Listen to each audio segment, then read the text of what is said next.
मला असं वाटत होतं की आज मी हे वेअर केलंय ना, काय नऊवारी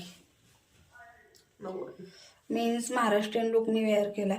तर दक्षला पण आज आहे ना मस्त धोती नेसूनच व्हिडिओजमध्ये घ्यावं असं मला वाटत होतं, पण दक्ष त्यावेळेस घरातच नव्हता. सो तो आत्ता आलाय, जस्ट आत्ता आलाय. बट आज खूप मजा आली आणि दक्ष पण खूप हॅप्पी झाला. म्हणजे त्याने ज्यावेळेस माझा लुक पाहिला ना त्यावेळेस तो खूप हॅप्पी झाला लुक पाहून. त्याने खूप तारीफ केली. मीन्स 6:30चं टायमिंग असेल आणि आम्ही शूट करत होतो. आणि शूट करताना ना अचानकच दक्ष आला घरी आणि दक्षने पाहिलं ना ज्यावेळेस मी ह्या लुकमध्ये इथे उभी आहे त्यावेळेस दक्षचे एक्सप्रेशन खूप छान त्याने दिले. मीन्स खूप तारीफ करत होता तो.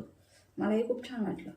हो मी तर खेळायला गेलो, मी अचानक आलो आणि तेव्हा शूट चाललं होतं मॅडमचं. तेव्हा मी बघितलं आणि मी खूप शॉक झालो. मला लुक खूप आवडला. तर मी म्हणलो की करा, रील्स पण करा आणि आपण व्हिडिओ पण व्हिडिओ. खूप छान लुक होता खरंच. म्हणजे आजचा लुक मलाही आवडला, खूप छान झाला. आणि किती तारीफ करावी म्हणजे मी स्वतःचीच माझी इतकी पर्सनली तारीफ करते. बिकॉज खरंच असं काहीतरी मनात असतं ना आणि ज्यावेळेस आपण ती गोष्ट कम्प्लीट करतो त्या गोष्टीचा आनंद फार वेगळा असतो, खूप छान असतो. खूप असं मला ना खूप वर्षापासून ही इच्छा होती आणि हा लुक वगैरे क्रिएट करण्याचा की आपण स्वतः म्हणजे माझं फॅशन डिझाईन झाल्यामुळे मला त्या बऱ्याच गोष्टींचं चांगलं नॉलेज आहे. बट असं नका, मला असं होतं की आतून एक फील होतं की अरे यार आपण स्वतःसाठी अशी नऊवारी हे करावी. आता माझी बहीण आली ना मी तिच्यावर हा लुक ट्राय करेल आणि म्हणजे ती पण दिसायला फार स्मार्ट आहे ना. सो मी तिचे फोटोज व्हिडिओ क्लिक करून आहे ना शेअर पण करेल.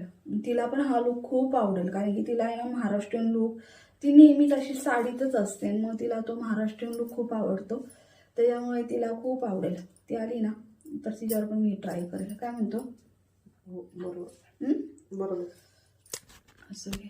हां बोल. बरोबर म्हणलंय तुमचं. ठीक आहे गाईस. ओके चलो बाय.